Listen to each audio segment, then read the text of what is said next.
All right, welcome back. We're going to continue on with how-to videos. Today we are going to look at how to create a test or a quiz. So I am back in my home collection in my resources. Again, this is going to just be for practicing. If you want to create it for a course, again, I suggest creating collections for your courses and putting them into your course. All right, so I'm going to go ahead and click Add Resource, and I'm going to click Add Test Quiz. And this is going to bring up another dialog box, and this is where I'm going to edit the name. Again, keep consistent names with how you want them to show to students, and if you have something created in your Google Drive. So I'm going to name this a practice quiz just because it's going to be practice for us. My intentions for using test quiz functions in Schoology is for concept checks, just to see where my kids are after we go over some new content. I will probably have them be worth five or six questions inside of a quiz, but only worth a point, and that's going to be worth the discussion point. It will still grade your quiz and test, but it'll show how your students are doing with the material, and I'll show you guys all of that. Okay, so I'm going to go ahead and hit submit. And it's going to bring me to my quiz function inside of Schoology. So I'm going to be able to build this quiz and test inside of Schoology. And there are three different places that we're going to go to. We're going to go to Settings, Preview, and Add Questions. I would recommend with starting to add your questions before you mess with settings and do a preview. So I'm going to go ahead and add my question. Here are all the different question types that I can have. The first question type I want to go over with you guys is going to be a short answer and an essay question. Now, this is going to be really nice for any folks that are teaching a science course or a math course, because you can have your kids type equations and formulas into Schoology. However, you have to use the short answer and essay question for them to use the rich text editor. Okay, so this is where I would type the actual question.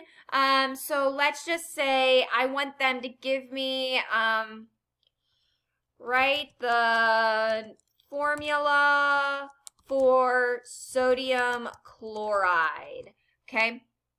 And I would then come down and have them have the rich text answers for the students, and that allows them to have the equation editors that I would if I were to write an actual equation, and I'll show you what that looks like here. This is the rich text editor. So these are all the different equation types that they can have with the different operators, different relationships, different equations, arrows. So for any of my science folks, for reactions, this is going to be really helpful. And just different kind of symbols that we would run into with math and science. Okay, and I can insert those. Okay, that's the same rich text editor that your kids would be able to have then as well.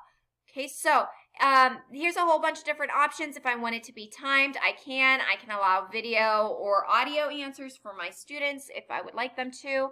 Grading, this is one that I might not necessarily want them to have a point assigned to if this is going to be a concept check. Again, this is going to be up to you. And I can also do a rubric, and I can also align this to different standards, and I'm going to create my question. Okay, and there's my question that I've created. I can go ahead and add in another kind of question if I would like. So let's do a true and false. Let's say you have a yes or no style of question that you want. So, is today Wednesday? I still have all the same text editors as I would. I can spell check if I would like. And today is actually Wednesday that I'm creating this. And I can say yes or no. Okay. And instead of true or false. So you can create these and manipulate these to whatever you want them to be. The correct answer, I can show what that correct answer is going to be. Let's say it's true. Okay. And you can say whether or not it's subjective, if you want it to be timed. And again, let's say that I do not want it to be a graded question. I can align it to a standard if I would like, and I can create that question. Okay. So let's say that you want to see how this is going to look for your kids. I can click on preview. And this is going to say begin. And here is my questions that I've created. So this would allow my short text, my rich text editor to come up, and I can say whether or not today is Wednesday or not. Okay, so if I'm happy with that, I can go ahead and go back to settings, click leave, and now I can go ahead and put in my instructions for my quiz. So I'm going to use my text editors here to write in my directions, and I'll show you what that's going to look like. All right, so I put in my directions, and now I'm going to go ahead and start manipulating some different settings within this quiz that I want. So I want to go ahead and make a time limit for this for my 90-minute periods. This is going to be really nice, especially if you have kids that miss a test or a quiz, and you only want them to have the same amount of time that your class normally would have. Okay, attempt limit. This is how many times they can take it. For a concept check, I would probably say 3 times for my class, and I would want them to take the highest score. And paging, this is if you want your quiz questions to be on an individual page, or if you want them all lumped together and then just use page breaks the way that Schoology would feel fit. I'm not picky about this, so I'm going to use page breaks. Keyboard language, I don't think you need to really mess with that. You can randomize your ordering if you would like for your quiz questions. Question review. I do want them to be able to review their questions. Resumable. Do I want them to be able to leave the quiz and come back? I do want them to be able to do that on this case. So that way if they want to look something up in their notes, they can.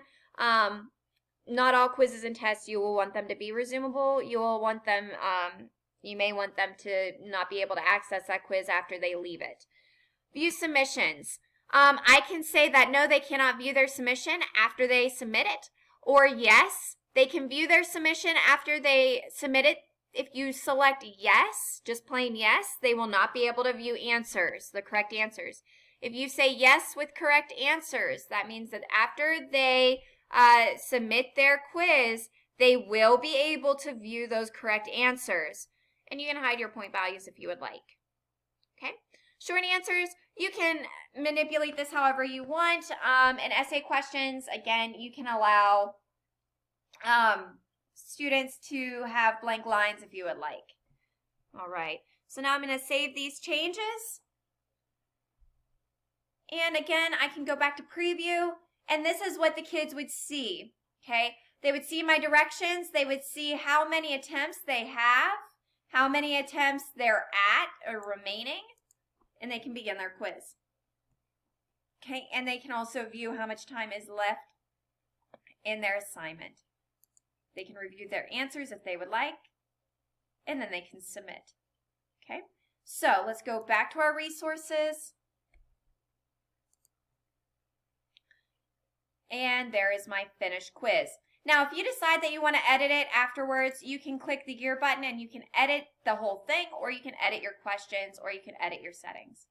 All right, this is how you do a quiz.